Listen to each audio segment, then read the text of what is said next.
माझे नाव राहुल. मी भारतीय सैन्यात कार्यरत असल्याने आम्हाला एका वर्षापासून काही महिने अक्काची सुट्टी मिळत असे. नुकतीच एका महिन्याची सुट्टी घेऊन मी माझ्या गावी परतलो होतो. यापूर्वी मी आसाममधील गुवाहाटी या भागात ड्युटीवर तैनात होतो. एक दिवस मी नुकतीच आंघोळ करून बाथरूममधून बाहेर आलो. अंगाभोवती फक्त टॉवेल गुंडाळलेला होता. नेमका त्याच वेळी आमच्या भाड्याच्या घरात राहणाऱ्या दाक्षिणात्य काकू माझ्या आईला आवाज देत थेट घरात आल्या. अचानक आम्ही दोघे एकमेकासमोर आलो आणि आमची नजरानजर झाली. मी गोंधळून त्यांना विचारले, कोण पाहिजे तुम्हाला, कुठून आलात? माझा तो प्रश्न ऐकून काकू म्हणाल्या, आधी तू सांग, तू कोण आहेस आणि इथे काय करतोस? मी म्हणालो, हे माझेच घर आहे. पण मला विचारणाऱ्या तुम्ही कोण? तेवढ्यात माझी आई बाहेरून तिथे आली. आम्हा दोघांना एकमेकांशी वाद घालताना पाहून आई म्हणाली, अरे हळू बोला, दोघे का ओरडत आहात? मग आईने आमची ओळख करून दिली. आई काकूंना म्हणाली, मीनाक्षी, हा माझा लहान मुलगा राहुल. हा मिलिटरीमध्ये नोकरी करतो आणि कालच सुट्टीवर घरी आला आहे. हे ऐकून मीनाक्षी काकू आईला म्हणाल्या, दीदी, तुम्ही मला कधी सांगितलं नाही की तुमचा मुलगा बाहेरगावी आर्मीमध्ये आहे. आई हसून म्हणाली, अरे मीनाक्षी, त्याची काय गरज होती? एक ना एक दिवस तो सुट्टीवर येणारच होता आणि तुमची भेट होणारच होती. मी आईला म्हणालो, आई, या काकू तुला आवाज देत होत्या, त्यांना काही काम होते वाटतं. त्यावर मीनाक्षी काकू म्हणाल्या, अरे हो दीदी, बोलण्याच्या ओघात मी विसरलेच. मी आज सकाळी खास गरम इडली आणि सांबर बनवले होते, तेच तुम्हाला देण्यासाठी आवाज देत होते. काही हरकत नाही. आता राहुल आलाच आहे तर त्याला तयार होऊन माझ्या घरी पाठवून दे. मी तुम्हा दोघांना नाश्ता पॅक करून त्यांच्याकडे सोपवते. एवढे बोलून त्या निघून गेल्या. त्या निघून गेल्यावर मी आईला विचारले, आई, या काकू आपल्या घरात कधीपासून राहतात? आईने सांगितले, त्यांना येऊन 3 महिने झाले आहेत. त्या इथे एकट्या राहतात. त्यांचा मुलगा रोहन बँगलोरमध्ये एका चांगल्या कंपनीत नोकरी करतो आणि तो तिथे त्याच्या पत्नीसोबत राहतो. त्यामुळे काकू इथे पूर्णपणे एकट्याच असतात. सुमारे 15-20 मिनिटांनंतर मी तयार झालो आणि हातात प्लेट घेऊन मीनाक्षी काकूच्या घराकडे निघालो. त्यावेळी त्या घराबाहेर गाऊन घालून कपडे धुण्यात व्यस्त होत्या. मी दुरूनच त्यांच्याकडे पाहू लागलो. कपडे धुताना त्यांची अस्वस्थता आणि त्यांचे सौंदर्य पाहून माझे लक्ष विचलित झाले. त्याच भरात अचानक माझ्या हातातील रिकामी प्लेट खाली पडली. त्या आवाजाने काकू भानावर आल्या. त्यांनी माझ्याकडे पाहिले आणि हसून म्हणाल्या, अरे राहुल, ये ना आत, बाहेर का उभा आहेस? त्यांच्या सांगण्यावरून मी घरात गेलो.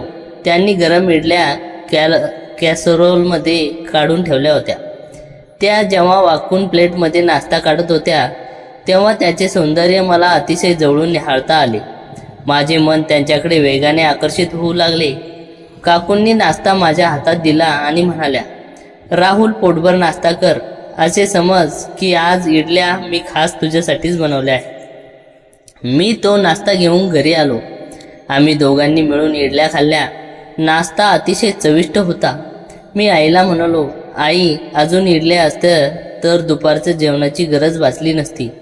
त्यावर आई म्हणाली, अरे राहुल, जा मग त्यांच्याकडे. त्या एकट्याच राहतात, त्यामुळे त्यांना नक्कीच जास्त बनवल्या असणार. तू जाऊन घेऊन ये. भरपूर दिवसानंतर घरगुती इडली खाल्ल्यामुळे माझी इच्छा अनावर झाली. मी पुन्हा प्लेट घेऊन त्यांच्या घराकडे गेलो. दरवाजा उघडाच होता, पण हॉलमध्ये कुणी दिसत नव्हते. मी हळूच दाराचा पडदा बाजूला करून आत शिरलो. त्याच वेळी काकू बाथरूममध्ये अर्धवट कपड्या अवस्थेत बाहेर आल्या. ते दृश्य पाहून मी थक्क झालो. संकोचाने आणि भीतीने मी वेळ न घालवता लगेच बाहेर आलो. 10-15 मिनिटे मी बाहेरच उभा राहिलो. मनात तोच विचार घोळत होता. तेवढ्यात आतून काकूने आवाज आला, अरे राहुल, आत ये ना, माझे काम झाले आहे. मी भीत आत गेलो आणि म्हणालो, सॉरी काकू, माझ्याकडून चूक झाली. मला माहीत नव्हते तुम्ही बाथरूममध्ये आहात. दरवाजा उघडा होता म्हणून मी थेट आत आलो. त्यावर त्या अत्यंत मनमोकळेपणाने म्हणाल्या, अरे त्यात तुझी काय चूक? मला तरी कुठे माहीत होते की तू बाहेर उभा आहेस. आयुष्यात अशा गोष्टी घडतच असतात. त्याचा जास्त ताण घेऊ नकोस. एक स्वप्न समजून विसरून जा. त्यांनी आता सुंदर हलका गाऊन घातला होता, ज्यामध्ये त्या अधिकच आकर्षक दिसत होत्या. त्यांनी विचारले, पुन्हा कसा आलास? मी म्हणालो, काकू इडली खूप छान होती. जर अजून असेल तर मिळेल का? त्या हसून म्हणाल्या, हो नक्कीच. मी पण अजून नाश्ता केला नाहीये. आपण दोघे इथेच एकत्र बसून खाऊया, म्हणजे तुला घरी नेण्याची गरज पडणार नाही. आम्ही दोघे एकत्र नाश्ता करायला बसलो. नाश्ता करताना माझे लक्ष पुन्हा पुन्हा त्यांच्या सौंदर्याकडे आणि गाऊनच्या उघड्या बटणांकडे जात होते. त्यांच्या जवळ जाण्याची आणि त्यांना स्पर्श करण्याची तीव्र इच्छा माझ्या मनात जागृत झाली होती. दुपारी नाश्ता करून आल्यावर मला खूप झोप लागली. दुपारी साधारण 2:30 वाजता मला जाग आली. आई अजून झोपलेली होती. मी तोंड धुवून बाहेर आलो आणि ओट्यावर बसलो. माझे लक्ष मीनाक्षी काकूच्या घराकडे होते.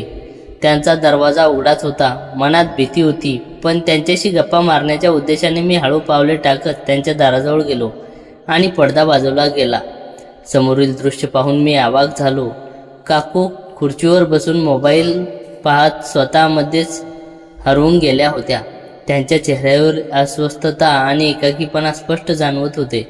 पतीच्या निधनानंतर त्या वयाच्या या टप्प्यावर पूर्णपणे एकाकी झाल्या होत्या. मी हळीच मागे पाऊल टाकू लागलो, पण पायरीवरून माझा पाय घसरला आणि मोठा आवाज झाला. त्या आवाजाने काकू भानावर आल्या आणि तातडीने बाहेर आल्या. मला तिथे पाहून त्या म्हणाल्या, राहुल, या दुपारी इथे काय करत आहेस? मी म्हणालो, काकू, मी तुमच्याकडे येत होतो, पण अचानक पाय घसरला. त्यांनी मला हात देऊन उठवले. त्यांच्या हाताचे ते उबदार स्पर्श माझ्या अंगात एक वेगळीच लहर निर्माण करून गेला. त्यांनी मला आत नेऊन खुर्चीवर बसवले. मी त्यांना विचारले, काकू, तुम्ही इथे एकट्या राहून कंटाळत नाही का? आणि अंकल नक्की असे कसे वारले? त्यांच्या डोळ्यात पाणी आणून सांगितले, राहुल, खूप कंटाळा येतो, पण आता सवय झाली आहे. तुझ्या अंकलच्या दम्याचा त्रास होता, खूप उपचार केले, पण एक दिवस अचानक हृदयविकाराचा झटका आला आणि ते आम्हाला सोडून गेले. मुलगा पुण्यात असतो, पण तिथे माझे मन रमत नाही, म्हणून मी इथे एकटी राहते. मी म्हणालो, काकू, तुमचे हेच एकाकीपण दूर करण्यासाठी मी आलो आहे. मी तुमच्याशी गप्पा मारेन. मग धीर करून विचारले, पण काकू, मी जेव्हा आलो तेव्हा तुम्ही खुर्चीवर बसून मोबाईल पाहत स्वतःलाच शोधत होतात. अशी काय गरज पडते? त्यावर काकू भावूक होऊन म्हणाल्या, राहुल, जेव्हा तू दुपारी पडद्यामागून पाहत होतास तेव्हा मी तुला समोरील आरशात आधीच पाहिले होते. जेव्हा मी तुला पहिल्यांदा घरात पाहिले तेव्हापासून माझे मन तुझ्यावर जडले होते. मी फक्त योग्य वेळेची वाट पाहत होते. खूप वर्षापासून मी पतीच्या प्रेमासाठी तरसले आहे. मला माहीत आहे की दुपारी सगळे झोपलेले असतात आणि आपण दोघेच इथे आहोत. एवढे बोलून त्या मला जवळ ओढले. माझ्या मनातील भीती आता पूर्णपणे नष्ट झाली होती. मी सरळ आंटीच्या ओठावर ओठ टिकवले आणि दीर्घ चुंबन घेतले. आंटी पण मला साथ देत होती. आम्ही दोघे एकमेकाच्या मिठीत विरघळून गेलो.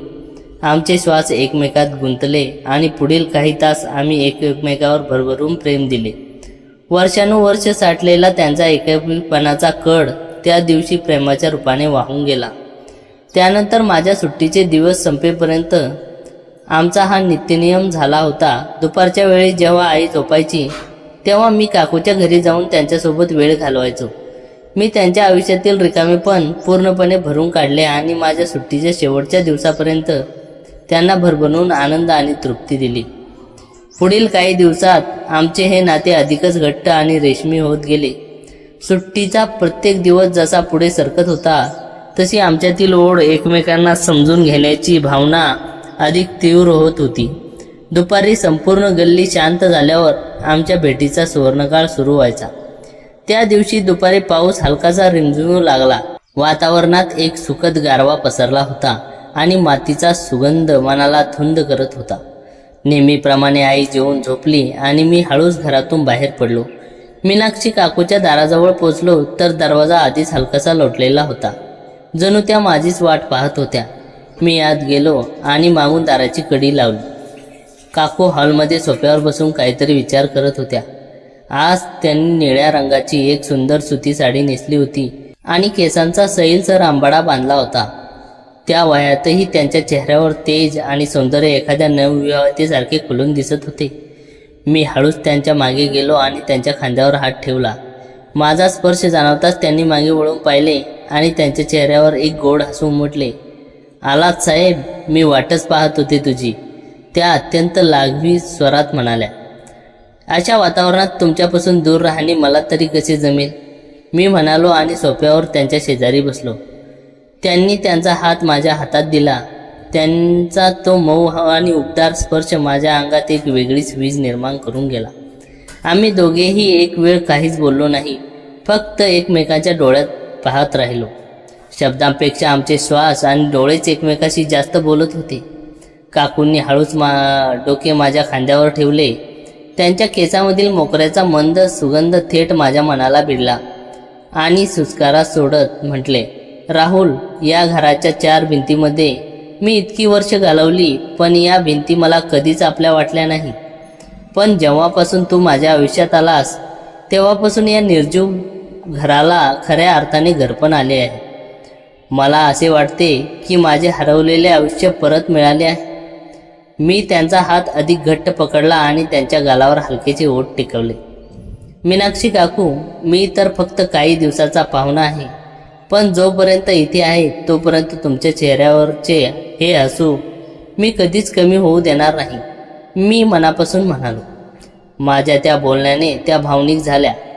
त्यांनी आपले दोन्ही हात माझ्या गळ्याभोवती टाकले आणि मला जवळ ओढले. आमच्यातील अंतर आता पूर्णपणे मिटले होते. त्यांचे गरम श्वास माझ्या चेहऱ्यावर पडत होते. वेळ न घालवता आमच्या ओठांची एकमेकांना साथ मिळाली. पुढील काही मिनिटे आम्ही सुखद शांततेत एकमेकाचा प्रेमाचा रस चाखत राहिलो. तो केवळ शारीरिक स्पर्श नव्हता, तर 2 एकाकी मनांचे मिलन होते. हळूहळू आम्ही सोफ्यावर उठून बेडरूमच्या दिशेने निघालो. बेडरूमच्या खिडकीतून येणारा पावसाचा मंद प्रकाश खोलीत एक रोमॅन्टिक वातावरण तयार करत होता. काकूंनी लाजत आपले डोळे मिटून घेतले होते. मी अतिशय नाजूकपणे त्यांच्या साडीचे कड पकडली. त्यांचा प्रत्येक स्पर्श, त्यांचे प्रत्येक हालचाल माझ्या मनातील प्रेम आणि ऊर्जा अधिकच वाढवत होते. आम्ही बेडवर एकमेकाच्या कडेपाशी सामावून गेलो.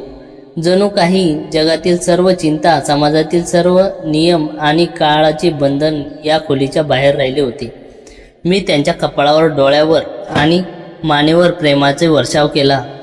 त्यांच्या तोंडातून निघणाऱ्या हलका सुस्कारा आमच्या प्रेमाची गती अधिकच वाढवत होते. त्या दुपारी आम्ही एकमेकांना असे काही समर्पित केले की वेळ कुठे आणि कसा निघून गेला हे आम्हा दोघांनाही समजले नाही. त्यांच्या शरीराचा प्रत्येक कोपरा माझ्या स्पर्शाने शांत होत होता आणि त्यांचे प्रेम पाहून माझ्या आतील सैनिकाचा स्टॅमिना आणि ऊर्जा आणखीनच द्विगुणित होत होती. आम्ही दोघे थकून एकमेकाच्या मिठीत पडून राहिलो. संध्याकाळ व्हायला आली तशी खोलीत सावल्या दाटू लागल्या. काकूंनी उठून आपले कपडे नीट केले आणि माझ्यासाठी किचनमधून गरम दुधाचा ग्लास घेऊन आल्या. त्यांनी तो ग्लास माझ्या हातात दिला आणि प्रेमाने माझ्या केसातून बोटे फिरवत म्हणाल्या, हा घे राहुल, तुझी ऊर्जा आणि स्टॅमिना असाच राहू दे. मला तुझी हीच गोष्ट सर्वात जास्त आवडते. तू मला प्लीज तृप्त आणि आनंद दिला आहेस. तो माझ्या आयुष्याची सर्वात मोठी शिदोरी असेल. मी दुधाचा घोट घेत त्यांच्याकडे पाहिले. त्यांच्या चेहऱ्यावर आता पूर्वीसारखी अस्वस्थता किंवा उदासीनता नव्हती. तिथे आता फक्त आणि फक्त आत्मिक समाधान आणि आनंद झळकत होता. उद्या परत येणार ना? त्यांनी दारापर्यंत सोडताना विचारले.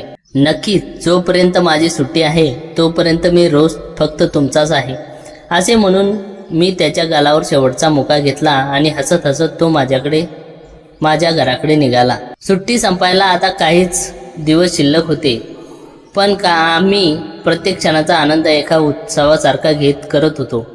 माझ्या सुट्टीचे शेवटचे काही दिवस उरले होते. तोपर्यंत आमचा हा सिलसिला अत्यंत सुरळीत आणि गुप्तपणे सुरू होता. पण म्हणतात ना, प्रत्येक सुंदर स्वप्नाला कधीतरी अनपेक्षित वळण मिळतेच. आमच्या या चोरट्या प्रेमाच्या प्रवासातही एक अशी थरारक गोष्ट घडली, ज्याने आम्हा दोघांच्या पायाखालची जमीन सरकवली. त्या दिवशी नेहमीप्रमाणे दुपारची वेळ आई गाढ झोपली होती. मी अत्यंत सावधगिरीने घरातून बाहेर पडलो आणि मीनाक्षी काकूच्या घरात शिरलो. बाहेर कडक ऊन होते आणि संपूर्ण गल्लीत शुकशुकाट होता. काकूंनी आधीच मुख्य दरवाजा उघडा ठेवला होता आणि आतल्या पडद्याआड त्या माझी वाट पाहत होत्या. मी जाताच त्यांनी मागून कडी लावली. आज त्यांच्या चेहऱ्यावर नेहमीसारखा आनंद नव्हता, तर एक अनामिक भीती आणि अस्वस्थता दिसत होती.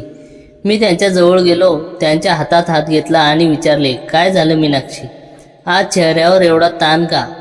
त्यांनी माझ्या खांद्यावर डोके ठेवले आणि हळूच म्हणाल्या, राहुल, मला माहीत नाही का, पण गेल्या 2 दिवसापासून कोणीतरी आपल्यावर पाळत ठेवू नये याचा भास मला होतोय. जेव्हा तू दुपारी येतोस किंवा रात्री मित्राचे नाव काढून बाहेर पडतोस, तेव्हा गल्लीच्या कोपऱ्यात एक काळी सावली मला घुटमळताना दिसते. मी हसून त्यांचा ताण हलका करण्याचा प्रयत्न केला. अरे, तू उगीच विचार करतेस. मी मिलिटरीमध्ये आहे, माझ्या नजरेतून काही सुटू शकत नाही. कोणीच नाही आहे बाहेर. चल, या सुंदर वेळेचा आनंद घेऊया. माझ्या शब्दांनी त्यांना थोडा धीर मिळाला. त्यांनी हळूच आपले ओठ माझ्या ओठावर टिकवले आणि पुढच्या काही मिनिटात आम्ही एकमेकाच्या प्रेमात बुडून गेलो. हॉलमधील सोफ्यावर सुरू झालेला आमचा प्रवास बेडरूमच्या गादीवर पोहोचला. आम्ही एकमेकाच्या मिठीत तृप्त होत होतो.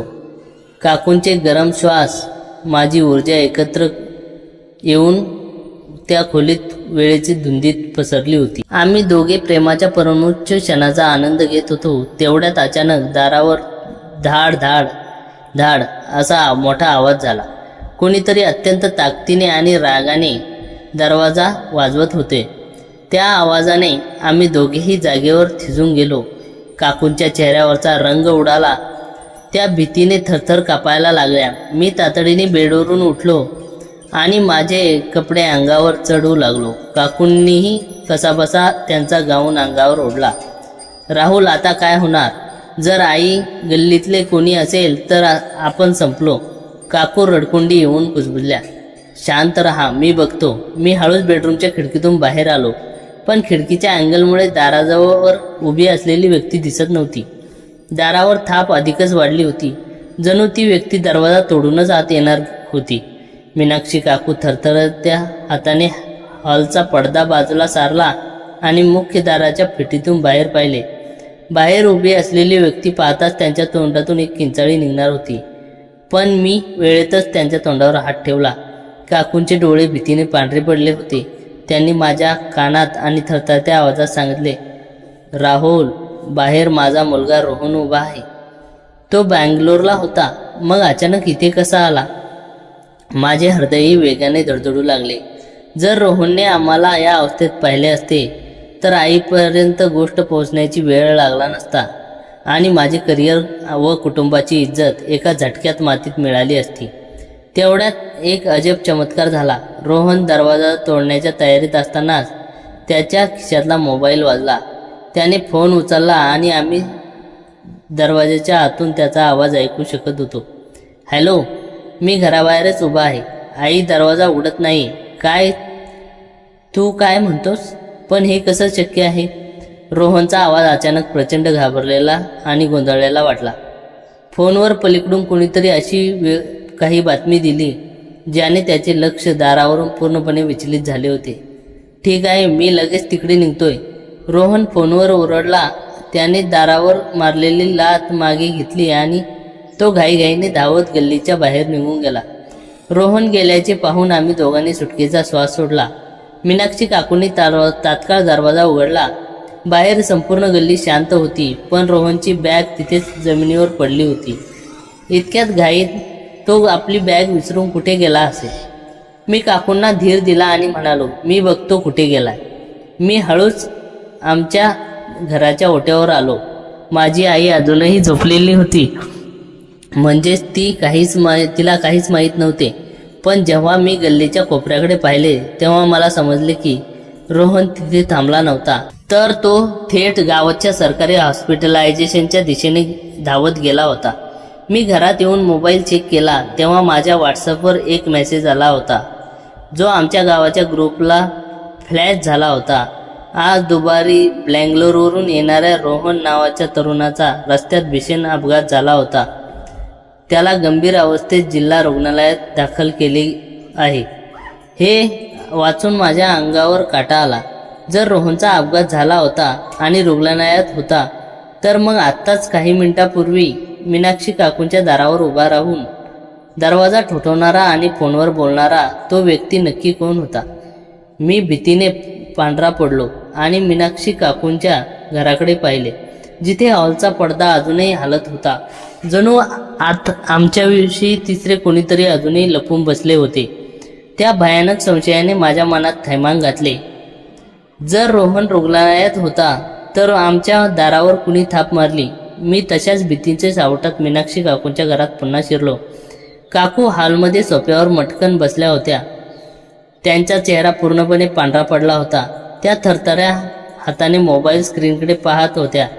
माझ्या पावलांचा आवाज येताच त्यांनी दचकून वर पाहिले. राहुल, हे काय चाललंय? रोहनचा फोन स्विच ऑफ येतोय आणि तू म्हणतोयस की त्याचा अपघात झालाय. काकूच्या डोळ्यात अश्रू आणि भीती एकत्र दाटून आली होती. मी त्यांच्याजवळ गेलो आणि त्यांना धीर देण्याचा प्रयत्न केला, पण माझे स्वतःचे हात थरथरत होते. काकू, शांत व्हा. आपल्याला आधी हे बघावे लागेल की आत खोलीत कोणी आहे का, मी अत्यंत हळू आवाजात म्हणालो. मिलिटरीच्या ट्रेनिंगमुळे माझ्या अंगात एक प्रकारची सतर्कता आली. मी हॉलमधील एक जड पितळी शोपीस हाताला घेतला आणि हळूच पावलाचा आवाज न करता बेडरूमच्या दिशेने सरकलो. बेडरूमचा पडदा हलत होता, जणू वारा सुटला असावा, पण तिथे खिडकी बंद होती. मी एका झटक्यात पडदा बाजूला केला, पण तिथे कोणीच नव्हते. खिडकीची काच मात्र बाहेरून अर्धवट उघडी होती. याचा अर्थ जो कोणी आला होता तो दरवाजा सोडून खिडकीच्या वाटेने बाहेर निसटला होता. मी आणि काकू अजूनही धक्क्यातून सावरलो नव्हतो. तेवढ्यात काकूच्या मोबाईलवर एका अनोळखी नंबरवरून मेसेज आला. एका पाठोपाठ एक मेसेज पाहून काकूच्या हातातील मोबाईल थेट जमिनीवर पडला. मी धावत जाऊन तो मोबाईल उचलला. स्क्रीनवर जे काही होते ते पाहून माझ्या अंगावर काटा आला. ते आमचे फोटो आणि व्हिडिओ होते. काही मिनिटापूर्वी आम्ही बेडरूममध्ये एकमेकांच्या मिठीत जे काही क्षण घालवले होते त्याचे ते अतिशय स्पष्ट चित्रण त्या व्हिडिओमध्ये होते. मेसेजच्या खाली मराठीत लिहिले होतं, आर्मी मॅन राहुल आणि मीनाक्षी काकू खूपच छान जोडी आहे. दुपारी काय चालतं तुमच्या घरात हे जर रोहनला आणि राहुलच्या आईला समजलं तर काय होईल? हा व्हिडिओ सोशल मीडियावर व्हायरल करायचा नसेल तर आज रात्री ठीक 12 वाजता गावाबाहेरच्या जुन्या विहिरीजवळ 5 लाख रुपये घेऊन या. पोलिसात जाण्याचा प्रयत्न केला तर व्हिडिओ एका क्लिकवर तुमच्या संपूर्ण कुटुंबापर्यंत पोहोचेल. आम्हाला कळून चुकले होते की रोहनच्या नावाचा वापर करून केवळ आम्हाला घाबरण्यासाठी आणि घरातून पळ काढण्यासाठी ती थाप मारली गेली होती. अपघाताची बातमी खरी होती, ज्याचा फायदा ब्लॅकमेलरने घेतला होता. तो ब्लॅकमेलर दुसरा कोणी नसून गेल्या काही दिवसापासून आमच्यावर पाळत ठेवून असलेली तीच काळी सावली होती. काकू रडायला लागल्या. राहुल, आता आपण काय करणार? माझ्याकडे इतके पैसे नाहीत. माझी आणि माझ्या मुलाची इज्जत धुळीला मिळेल. मी समाजाचं काय तोंड दाखवू? मी त्यांना मिठीत घेतले.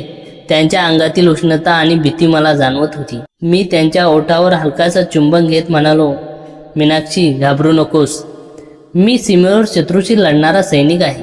अशा भोरट्या चोरांना हाताळायचं चांगलंच ठाऊक आहे. तू फक्त मला साथ दे. माझ्या स्पर्शाने त्यांना आणि शब्दांनी त्यांना पुन्हा थोडा धीर आला. रात्री 11:30 झाले होते. आई नेहमीप्रमाणे गाढ झोपली होती. मी घरातून बाहेर पडलो. माझ्या खिशात पैसे नव्हते तर पैशासारखे दिसणाऱ्या कागदाचे बंडल मी एका बॅगेत भरले होते. मीनाक्षी काकू त्यांच्या घराच्या दारातून अत्यंत काळजीने माझ्याकडे पाहत होत्या. मी त्यांना घरातच थांबायला सांगितले होते आणि दरवाजा आतून बंद करून घ्या सांगितले होते. वातावरण एकदम भयानक होते. अमावस्येची रात असल्याने चहूबाजूला किर्र अंधार पसरला होता. फक्त मी रात्रीच्या कीटकांचा आवाज वातावरणाची शांतता भंग करत होता. मी हळूहळू गावाबाहेरच्या त्या जुन्या पडक्या विहिरीजवळ पोहोचलो. तिथे दूर दूरपर्यंत कोणीच दिसत नव्हते. मी आलोय, पैसे घेऊन, समोर ये. मी अंधारात ओरडलो. काही सेकंद शांतता पसरली आणि मग अचानक एका झाडामागून एक व्यक्ती बाहेर आली. त्याने चेहऱ्यावर काळे कापड बांधले होते आणि हातात एक धारदार चाकू होता. शहाणा मुलगा आहेस, बॅग खाली टाक आणि मोबाईलमधील व्हिडिओ डिलीट करून घे. तो माणूस बदललेल्या आवाजात म्हणाला. मी बॅग खाली टाकली, पण ती त्याच्या दिशेने सरकवताना मुद्दाम लांब फेकली. जसा तो बॅग उचलण्यासाठी खाली वाकला तसा मी मिलिटरीच्या वेगवान हालचालीने त्याच्यावर झडप घातली. त्याच्या हातातील चाकू एका झटक्यात दूर उडाला. आम्ही दोघे जमिनीवर लोळू लागलो. तोही ताकदीने माझ्याशी लढत होता, पण माझ्या आर्मीच्या ट्रेनिंग पुढे त्याचा टिकाव लागला अशक्य होते. मी त्याचा हात पाठीमागे पिरगळून आणि त्याला जमिनीवर दाबून धरले. कोण आहेस तू? सांग, नाहीतर इथेच तुझा हात तोडून टाकेन. मी रागाने डाफरलो. मी त्याच्या चेहऱ्यावरील काळे कापड बाजूला सारले आणि समोरील चेहरा पाहून मी थक्क झालो. तो दुसरा कोणी नसून आमच्या गल्लीत राहणारा आणि काकूवर बऱ्याच दिवसापासून वाईट नजर असलेला विक्रम होता. तो काकूच्या घरात घरकाम आणि इतर कामांच्या बहाण्याने यायचा आणि त्यांनीच छुप्या पद्धतीने बेडरूममध्ये खिडकीत व्हिडिओ शूट केला होता. मी त्याचा मोबाईल हिसकावून घेतला आणि त्यातील सर्व व्हिडिओ आणि फोटो कायम डिलीट केले. विक्रम भीतीने थरथर कापत होता. राहुल, मला माफ कर.